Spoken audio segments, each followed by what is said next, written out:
Le problème réel de l'Afrique a d'abord été son identité culturelle qui a été niée, qui a été refusée et qui a été saccagée par ceux et celles qui ont cru devoir mettre les Africains en esclavage. Bonsoir mesdames et bonsoir messieurs. Sur ce plateau de la RTNC, je reçois un grand panafricain, mais qui reste au village du Cameroun. Il s'appelle professeur Jean-Emmanuel Pondi. Il est vice-recteur de l'université de Yaoundé 2. Mais prof Pondi, c'est un Congolais.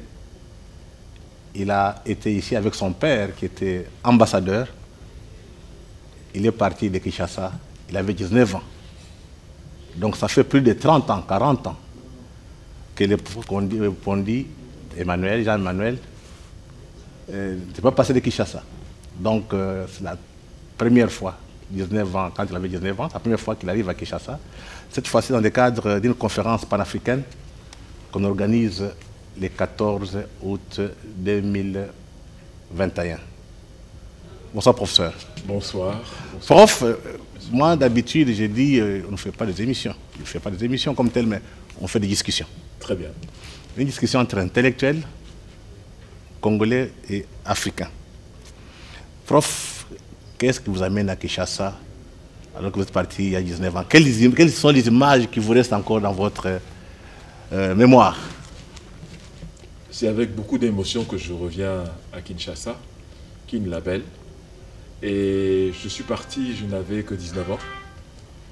Et naturellement, c'est avec nostalgie, parce que des lieux, des personnes, des mémoires me sont restés dans la tête. Et en fait, je constate que la ville elle-même, elle a beaucoup grandi. À l'époque, elle avait à peu près 4 millions d'habitants. Et le Congo avait 36 millions d'habitants. Aujourd'hui, je pense que les chiffres ont beaucoup doublé. Et je suis heureux d'être ici. Je reconnais certains endroits, mais je dois dire que d'autres ont beaucoup changé. Le boulevard du 30 juin, par exemple, à l'époque, il n'était pas aussi large. Et il avait des fleurs au milieu. Il avait un centre de fleurs qui aujourd'hui n'existe plus. Je suis allé un peu au rond-point Victoire. Bon, le rond-point Victoire, c'était vraiment le centre de la vie culturelle et musicale. Parce que là-bas, jouait en un week-end. Vous aviez tous les grands musiciens du pays qui se produisaient en un week-end. Donc vous pouviez entrer dans une boîte, vous entrez dans une autre. Vous aviez, par exemple, Taboulé avec la Frisa qui était là. Vous aviez l'Ok Jazz de Lombo Makadi, le même jour. Hein. Vous aviez l'orchestre Lipoa Lipoa, vous aviez les Kamalé, vous avez, bref, tous Aïna, ils étaient tous là. Et ce qui fait qu'aujourd'hui, il y a beaucoup de nostalgie. La plupart de ces personnes ne sont plus en vie. Hein. Et tout comme mes parents, avec qui j'étais ici, ne sont plus en vie. Ainsi va la vie, je dirais. Donc il faut dire que votre papa était ambassadeur du Cameroun au Congo, Congo. au Zaïre. Oui, du temps des maréchals. Au Zaïre de 72 à 77. Et donc, la jeunesse, vous avez aussi beaucoup de souvenirs de jeunesse, naturellement. Donc, j'ai gardé un très bon souvenir d'un pays, justement, qui défiait le code occidental, déjà dans son habillement, dans les noms que portaient les gens, dans la posture aux Nations Unies. Parce qu'il y a eu un très célèbre discours en 1974, où vraiment il y a eu toute une remise en cause de la notion même des pays développés, des pays sous-développés. Et tout cela a été très très excitant au plan intellectuel déjà. Aujourd'hui, je suis content de voir qu'il y a un retour du panafricanisme, un retour de l'intégration continentale. Pour moi, la voie royale de l'Afrique, pour son succès et pour sa place dans le monde, c'est incontestablement le panafricanisme. Ok, merci prof, mais pourquoi vous êtes à Kinshasa? Je suis à Kinshasa parce qu'il y a une grande réunion, un grand colloque qui a été organisé à l'occasion de la présidence en exercice de l'Union africaine, du président Tshisekedi. Et nous sommes là pour réfléchir sur la notion justement du patrimoine culturel de l'Afrique et plus exactement, et c'est ça la touche, je pense, spécifique du président, comment mettre l'Union africaine au service des peuples africains. Et je crois que là, c'est l'une des thématiques les plus centrales. Parce que très souvent, l'Union africaine, et l'OUA avant elle, a été critiquée pour être un syndicat des chefs d'État. Et là, je pense que l'accent sera mis sur la nécessité d'ouvrir l'Union africaine aux populations dans les deux sens. Oui, en passant, prof, il faut quand même que je dise à ceux qui nous suivent, vous avez écrit beaucoup d'ouvrages, malheureusement je n'en ai pas ici, vous avez un seul, Cheikh Anta Diop, Oui. Cheikh Anta Diop dans la sphère des relations internationales, oui. Mais vous avez aussi écrit sur Kadhafi. Oui, c'est ça. Le livre s'appelle Vie et mort de Muammar el-Kadhafi, quelle leçon pour l'Afrique. Et l'autre c'était de Burkinabé,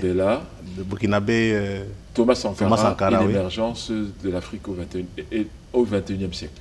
Mais prof, pourquoi vous tenez beaucoup plus à l'Afrique? D'abord parce que je suis africain et parce qu'il me semble plus naturel pour nous de réfléchir sur nous-mêmes que de toujours ergoter sur les autres.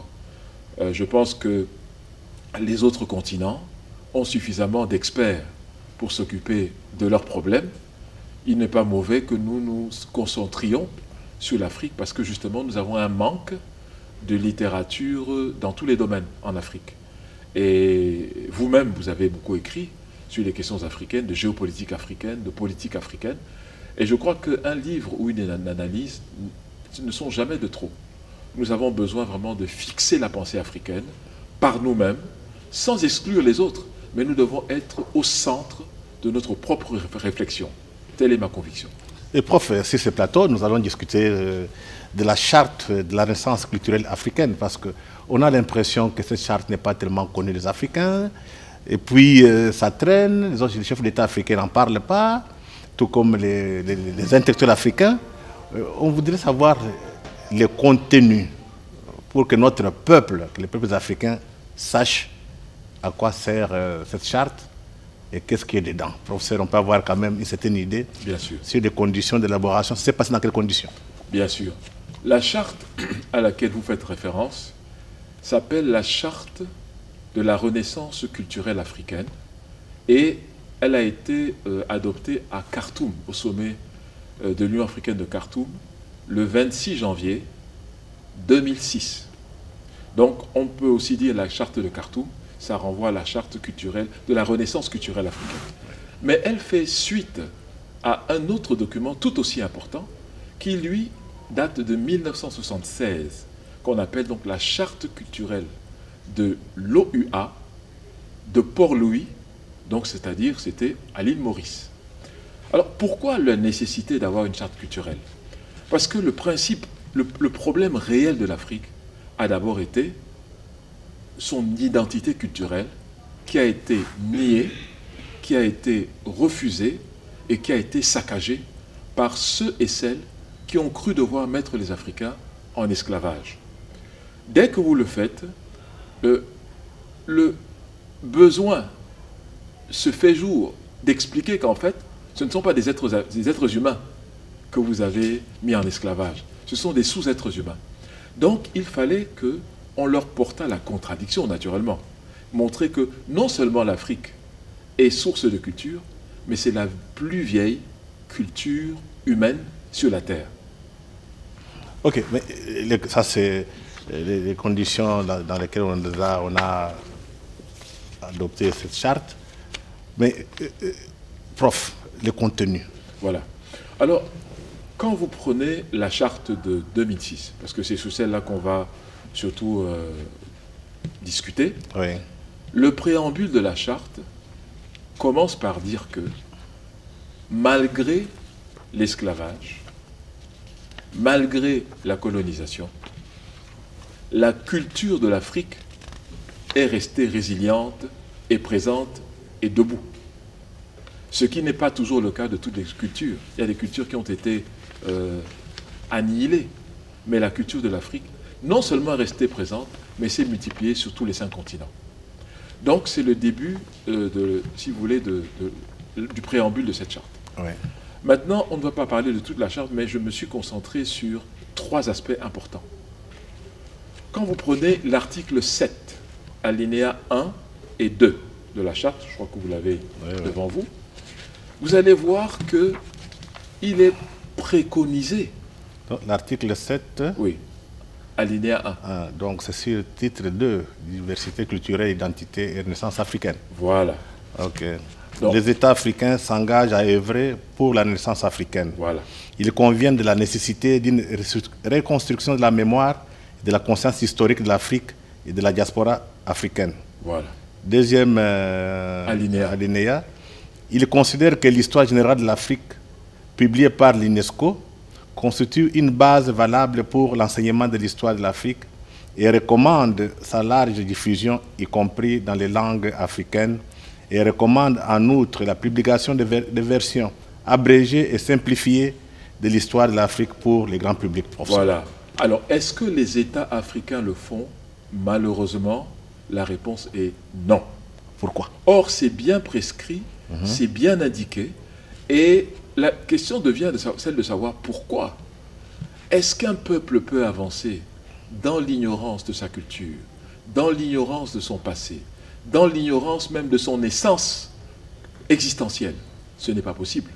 Et la charte de Khartoum est claire en disant qu'il faut que les États africains le fassent.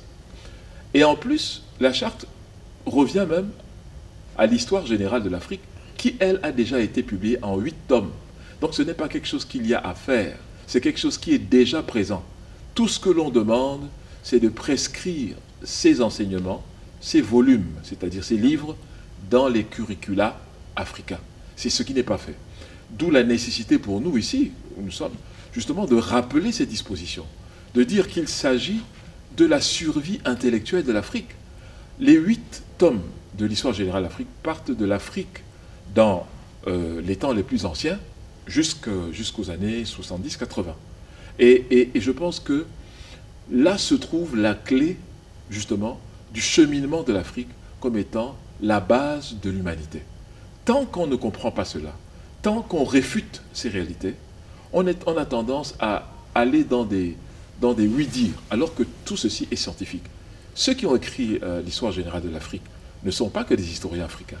C'est des historiens du monde entier, mais qui ont un esprit ouvert et sérieux. Ils ont apporté des évidences. Ils travaillent sur des faits concrets, vérifiables. Donc quand vous avez lu tout ceci, vous comprenez quelle est l'importance et la centralité de l'Afrique pour le reste de l'humanité.